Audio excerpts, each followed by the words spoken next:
মৃদু মৃদু বাতাস জানান দিচ্ছে প্রকৃতিতে শীতের আগমনী বার্তা। শীতকাল শিশু স্বাস্থ্যের জন্য একটি সংবেদনশীল সময়, কারণ এ সময়ে ঠান্ডা, কাশি, শুষ্ক ত্বক এবং অন্যান্য শারীরিক সমস্যার প্রকোপ বাড়ে। তাই শীতের এ সময়ে শিশুদের প্রয়োজন হয় বিশেষ যত্নের।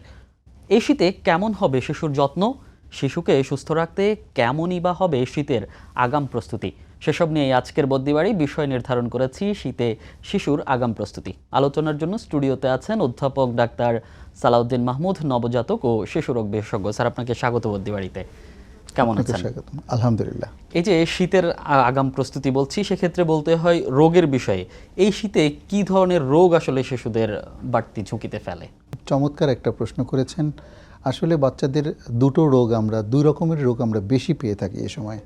একটা হচ্ছে ঠান্ডা কাশি থেকে দেখা যায় নিউমোনিয়া, ব্রঙ্কিওলাইটিস, আর আরেকটা হচ্ছে ডায়রিয়া, যেটাকে আমরা ভাইরাল ডায়রিয়া বা রোটা ভাইরাস ডায়রিয়া বলে থাকি। জি, এবং আমরা কিছু রোগীদের সাথে কথা বলেছি এবং রোগীরাও আমাদেরকে আপনার যে দুটি রোগের কথা বলছেন তাদের সেই অভিজ্ঞতার কথা জানিয়েছেন। রোগীর অভিভাবকরা আমাদের সাথে কথা বলেছেন। তেমনই একটি প্রতিবেদন আছে, আমরা একটু দেখে নেব।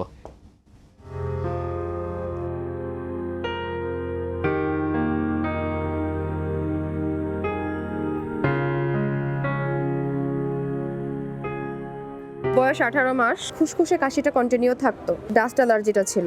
মানে আমি কনসেপ্ট করেছি, পরে জানতে পেরেছি যে আমার অ্যালার্জি আছে। সর্দি কাশিটা ভালো না হওয়ার কারণে ধীরে ধীরে হচ্ছে ওর নিউমোনিয়াটা হয়ে গেছে। অ্যাডিনোভাইরাস পজিটিভ ছিল, কখনো কখনো রোটা ভাইরাস পজিটিভ হয়ে যায়। বয়স 6 মাস 23 দিন। ওর হচ্ছে ঠান্ডা, কাশি, জ্বর। আগে এরকমটা হয়নি। শ্বাস নিতে কষ্ট হয়, অনেক প্রচুর কান্না করে, খাবার খেতে চায় না। প্রথমে 15 তারিখ ঠান্ডা লাগছিল, অল্প একটু জ্বর দেখা দিছে। তো 2-3 দিন ওভার হওয়ার পরে আমি ডাক্তারের কাছে নিয়ে গেছি, কোনোভাবে কমতেছে না। তৃতীয়বার ডাক্তার দেখানোর সময় উনি এক্সরে দিচ্ছে, দেওয়ার পরে উনি রিপোর্ট আসছে যে নিউমোনিয়া। ওষুধ 2-1 দিন খাওয়ানোর পরে, আর এই যে ঠান্ডার কারণে তো জ্বর আছে, এই জ্বরটার কারণে মনে করেন এই সমস্যাটা হয়। 7-8 দিন জ্বর বাসায় আমরা নিয়ন্ত্রণের চেষ্টা করেছি, বলতে আমরা প্রাইভেট ডাক্তার দেখিয়েছি প্রথম।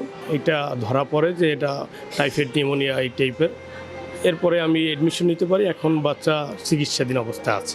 পরের থেকে অনেক সমস্যা ছিল, নিউমোনিয়া ছিল, ফুসফুসে ছিল, তারপরে রক্তে ইনফেকশন ছিল, মাথায় খিঁচুনি ছিল, ব্রেনটা খিঁচুনি ছিল। 4 মাস বয়সের সময় খিঁচুনি ধরা পড়ছে, আর খিঁচুনি থেকে করে বিভিন্ন হসপিটালে চিকিৎসা নিছি, 25টা হসপিটালে চিকিৎসা নিছি, কোথাও ভালো হয়নি। তারপর থেকে আর কি নিউমোনিয়া আবার দেখা দিছে, যে 3 বছরের সময়। দেশে একটা ডাক্তার দেখাইছি, উনি এক্সরে কইরা আর রক্ত টেস্ট করাইয়া বলছে হালকা সমস্যা আছে, 7 দিনের ওষুধ দিয়ে দিছিল, বলছে সেরে যাবে। পরে আরও বেশি হয়েছে, এক্সরে করাইলে বুকে একটা ইনফেকশনের দাগ আসছে, ওইখানে বলছে যে লান অ্যাবসেস।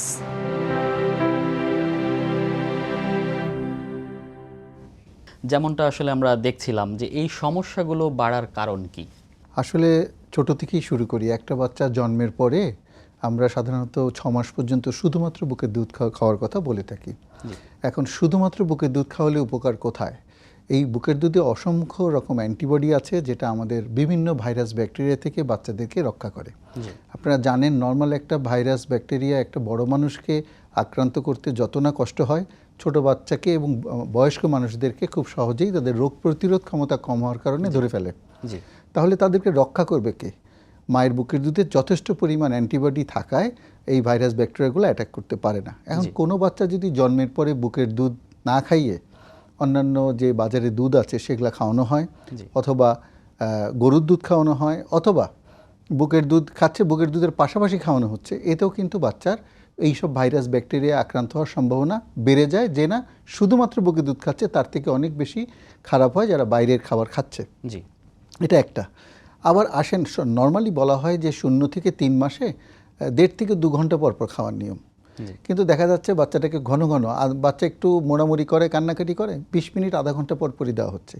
ঘন ঘন দেওয়াতে বিপত্তি যেটা হয়, হয়তো বমি শুরু হয়। সেই বমিটা দেখা যায় তাদের শ্বাসনালীতে চলে গিয়ে তার আবার কিন্তু অ্যাসপিরেশন নিউমোনিয়া বলে থাকি, সেটা হতে পারে। আরেকটা দেখেন, শীতকালে যেটা হয়, বাচ্চারা তো গরম কাপড় দিয়ে ঢেকে রাখা হয়, বাচ্চা শুয়ে আছে, এখন বাচ্চাকে আবার কষ্ট করে উঠে খাওয়া দিবে, বলে না বাচ্চাটা শুয়েই খাক, আরামে খাচ্ছে। যখন আরামে খেতে যাবে, শুয়ে শুয়ে খেলে যেটা হয় শ্বাসনালীর উপরিভাগে গিয়ে খাবারটা জমা হয়, জমা হয়ে কিন্তু আবার নিউমোনিয়া হয়ে যায়।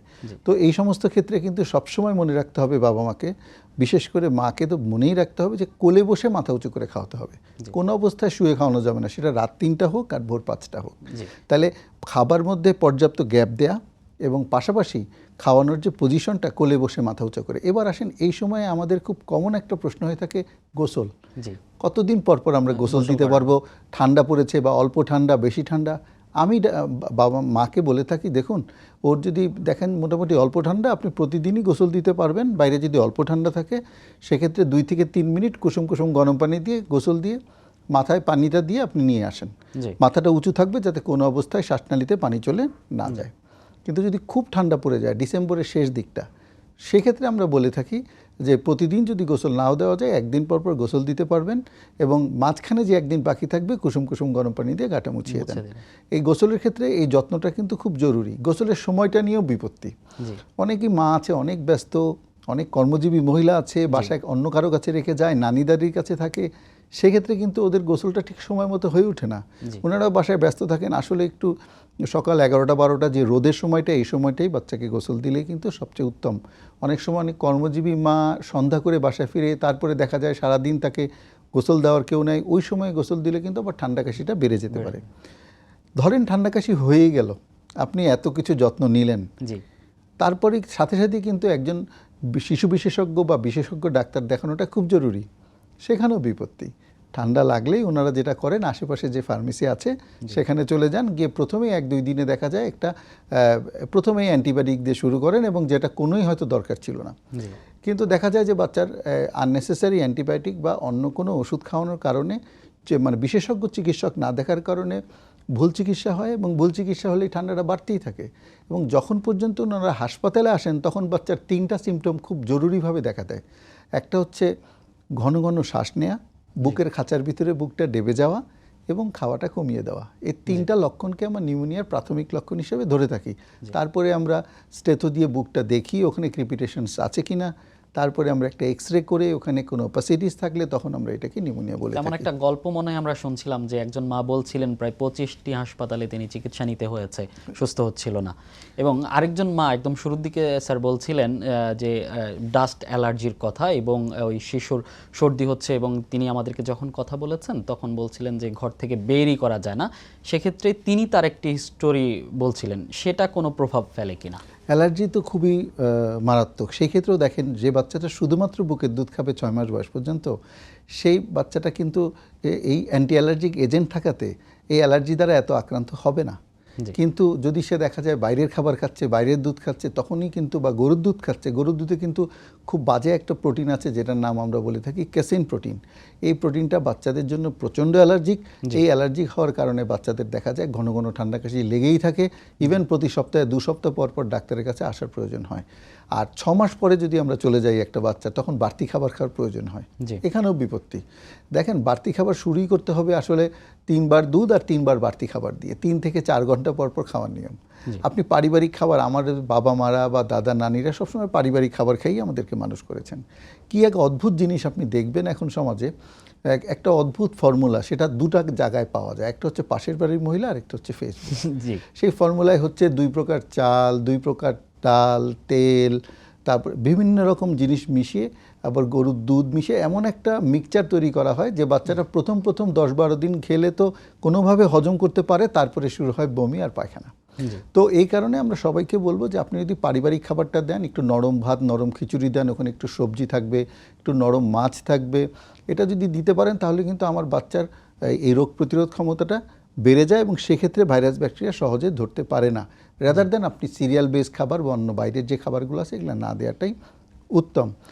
দেখেন, এই সময় আমি বলছিলাম যে এই সময় আরেকটা ভাইরাস আছে যেটার নাম রোটা ভাইরাস। শীতের সময় এটা বেশ বেড়ে যায় এবং দেখা যায় যে গ্রাম দেশে বলে শীতের পায়খানা বা শীতের হাগা। কি হয় এটাতে? এত পরিমাণ পানি লস হয় বডি থেকে, দেখা যায় যে পেশাবটা কমে যায়, চোখ গর্তে ঢুকে যায়, আমাদের চামড়াগুলা লুজ হয়ে যায় এবং তখন দেখা যায় হাসপাতালে ভর্তি করে হাতে স্যালাইন দেওয়ার প্রয়োজন হয়। এখানেও তবে আমাদের দেশের বাবা মারা এখন অনেক সচেতন, পাতলা পায়খানা হলেই তারা খাবার স্যালাইন খাইয়ে দেয়। এই খাবার স্যালাইন খাওয়ানোতেও বিপত্তি, এবং কিভাবে খাওয়াবে, কিভাবে খাবার কতটুকু স্যালাইনটা কতটুকু বানাতে খাওয়াবে। হবে, তার এই বানানোটা কি একদম অ্যাকুরেট হয় কি না। দেখা যায় যে অল্প একটু পানির মধ্যে যেখানে 500 মিলিতে পুরো এক প্যাকেট দিয়ে দেওয়ার কথা, সেখানে হয়তো দিয়ে দেওয়া হচ্ছে অল্প কিছু পানির মধ্যেই পুরো প্যাকেটটা দিয়ে দেওয়া হচ্ছে। এতে সোডিয়ামের পরিমাণটা অনেক বেশি বেড়ে যায়, সেক্ষেত্রে বাচ্চার কিডনির উপরে ইফেক্ট পড়ে যায়। তো সেক্ষেত্রে ঠিক করে খাবার স্যালাইন খাওয়ানো, এবার আসেন পরিমাণ, সে আরেক জিনিস। আমরা সাধারণত বলে থাকি যত কেজি তার ডাবল চা চামচ। কারো যদি 6 কেজি হয় তাহলে 10 থেকে 12 চা চামচ প্রতিবার পায়খানার পর তাকে খাবার স্যালাইনটা দিলে বাচ্চার পানির অভাব বা পানি শূন্যতা হয় না। এই সময় প্রস্রাবের দিকে খেয়াল রাখতে হয় খুবভাবে। প্রস্রাবটা যদি ঠিকমতো হয় তাহলে কিন্তু চিন্তার কোনো কারণ নেই। কিন্তু বিপত্তিটা হয় শুধু পায়খানা হলে না হয় আপনি খাবার স্যালাইন দিলেন, কিন্তু শুরু হয় বমি পায়খানা একসাথে, জি, তখন বিপত্তিটা ঘটে। তখন দেখা যায় যে আর খাবার স্যালাইন খাওয়ানো যাচ্ছে না, তখন হাসপাতালে ভর্তি হয়ে স্যালাইন দেওয়ার প্রয়োজন হয়। স্যার এই যে বলছিলেন, এখন কখন আসলে চিকিৎসকের শরণাপন্ন হবেন, অর্থাৎ কি লক্ষণ দেখলে একজন রোগীকে নিয়ে তার অভিভাবক হাসপাতালে যাবেন? চমৎকার প্রশ্ন। এই ক্ষেত্রে বাবা মাকে যথেষ্ট পরিমাণ সচেতন হতে হবে, কারণ তাদের এক মুহূর্তের সিদ্ধান্তই বাচ্চাটাকে বিপদে ফেলে দিতে পারে। প্রথমে আসি ঠান্ডা কাশি বা নিউমোনিয়া। দেখা যাচ্ছে একটা বাচ্চার ঠান্ডা কাশি হলো, তখন হয়তো এদিক ওদিক থেকে ওষুধ খাওয়াচ্ছে, সেক্ষেত্রে পরামর্শ দিব নিকটস্থ বিশেষজ্ঞ চিকিৎসকের পরামর্শ নেওয়া এবং ঠিক ওষুধটি দেওয়া, তাহলে কিন্তু আর হাসপাতালে যাওয়ার প্রয়োজন হয় না। দেখা গেল ও চিকিৎসা চলছে বা চিকিৎসা আশপাশ থেকে ওষুধ খাওয়ানো হয়েছে, দেখা গেছে বাচ্চার শ্বাস নিতে কষ্ট হচ্ছে, বুকের খাঁচাটা বুকের ভিতরে ডেবে যাচ্ছে, বুকের দুধ খাওয়াটা আগে খাচ্ছিল এখনও খাচ্ছে, কিন্তু খাওয়াটা আগের মতো একটানা খেতে পারছে না, একটু খাচ্ছে, জিরোচ্ছে, আবার খাচ্ছে, আবার রেস্ট নিচ্ছে। এই যে তার পুরোপুরি খেতে না পাওয়ার যে বিষয়টা, এই বিষয়টা যখনই চলে আসবে, এই 3টা বিষয় দেখা দিলে কোনো অবস্থাতেই চিকিৎসকের কাছেও থাকা উচিত না। সাথে সাথে হাসপাতালে এসে যেখানে চিকিৎসার ব্যবস্থা করে হাসপাতালে ভর্তি হয়ে এটার জন্য বিশেষায়িত ইনজেকশন আছে, সেই ইনজেকশন দিয়ে চিকিৎসার ব্যবস্থা করা, এটা হচ্ছে খুব জরুরি।